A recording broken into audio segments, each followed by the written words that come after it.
এটা সমস্ত জিনিসটা সে একটা নাটক।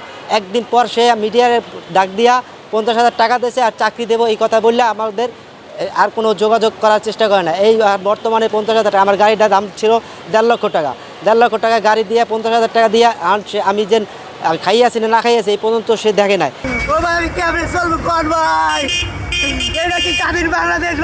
আরও যে 30টা ভাই আছে এদেরকে কি দিচ্ছে কিনা না দিচ্ছে তাও জানি না।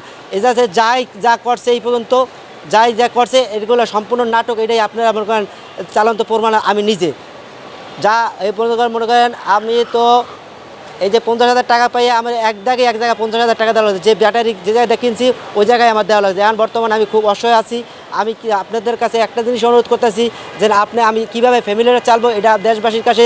দেশবাসী এজার যদি কোনো দায়িত্ব না নিত, আমি আশা করি আমি যেভাবে ভাইরাল হয়েছি বা আমার যে মিডিয়া যেগুলো দেখছে তারা আমার সাহায্য দেওয়ার জন্য অনেক চেষ্টা করতো। কিন্তু এই যে একটা নাটক, সামান্য একটা নাটক সাজাইয়া আমার জীবনটা তো ধ্বংস করছে প্লাস আমার যে 30টা ভাইয়ের রিক্সা ভাঙা হয়েছে তাদেরকেও জীবনটা ধ্বংস করার। এবং আমার ফ্যামিলিতে বাসায় এখন বর্তমানে বাজারে টাকা নাই। বিশ্বাস নয়, আপনি যাই বাসায় যাই দেখতে পারেন। এই হলো আমার পরিস্থিতি স্যার ভাই। আর আপনার কাছে একটাই অনুরোধ, আমি কিভাবে চলবো এটা আপনারাই জানেন। এটা কিভাবে আমি হঠাৎ করে ধানমন্ডি 27-এ যাইতেছি আমার একটা রুগী পেশেন্ট নিয়ে। আমি পিজি হাসপাতাল থেকে আসার পরে তারা হঠাৎ করে গাড়ি ভাঙচুর করছে। আমার যে গাড়িটা ভাঙচুর করছে বিশেষ করে মানুষের হৃদয় যদি না থাকতো, মানুষের হৃদয় নামে যে জিনিসটা যদি না থাকে সে মানুষ না। আমি যেভাবে কাঁদছি বা যেভাবে দৃশ্যটা আপনারা দেখছেন সারা দুনিয়াতে দেশবাসী সবাই দেখছে। আমার গাড়িটা অন্তত আমার গাড়িটা রক্ষা করার জন্য আমি জান প্রাণ দিয়ে চেষ্টা করছি, কিন্তু আমার গাড়িটা তারা শেষ পর্যন্ত রক্ষা করে নাই। 3জনকে 50,000 টাকা করে দিয়ে আর কোনো কথাই বলতেছে না। আর সবাইকে বলতেছে 3জনকে দিয়েছে আরগুলো সবগুলো রেকার করছে। আমাদেরকে রেকার করছে যে ওই স্লিপটা উনি দিচ্ছে না।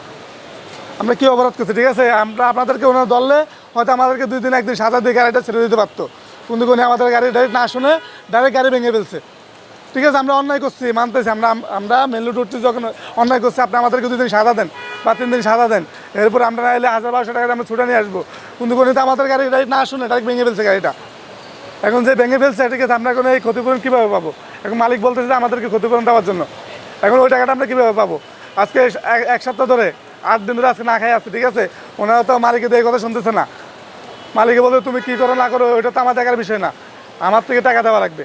তুমি কীভাবে না দেও ওইটা তো আমি জানি না। ওয়ালটন আবারও মিলিয়নিয়ার অফারে ওয়ালটন ফ্রিজ কিনে আপনিও হয়ে যেতে পারেন মিলিয়নিয়ার। এরপর আমাকে বলছিল যে তোমাদেরকে চাকরি দিয়ে দিব, আর অটোরিকশার নাম মুখে আনবে না, আর অটোরিকশা কোনো দিন চালাবে না, তোমাদেরকে চাকরি দিয়ে দেবো আমরা। এই কথা বলে সে আজকে 8 দিন ধরে কোনো আমাদের ফোন নাম্বার দেওয়া আছে, ছবি টবি সব কিছু দেওয়া আছে। এর পর্যন্ত আমাদের কিন্তু আর কোনো দিন জানাই নাই। যোগাযোগের চেষ্টা করছেন কিনা? কোনো আমাদের কাছে তো নাম্বার নেই। আমাদের নাম্বার তাদের কাছে আছে। এখানে আর আমরা আসিনি। আমরা ওই যে উত্তর সিটি কর্পোরেশনে গেছিলাম, মোহাম্মদপুর শেয়া মসজিদ, ওইখানে গেছিলাম। ওইখানে স্যারের সাথে কথা বলবো, স্যারের সাথে আর কথা বলতে পারি নাই।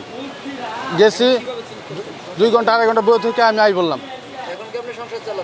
এখন আমি 8 দিন ধরে বাসায় পাবো, চিন্তা টেনশনে কোনো কাজ কাম নাই, কোনো কিচ্ছু নাই। আমি এখন বাংলাদেশে চালাতে পারি না।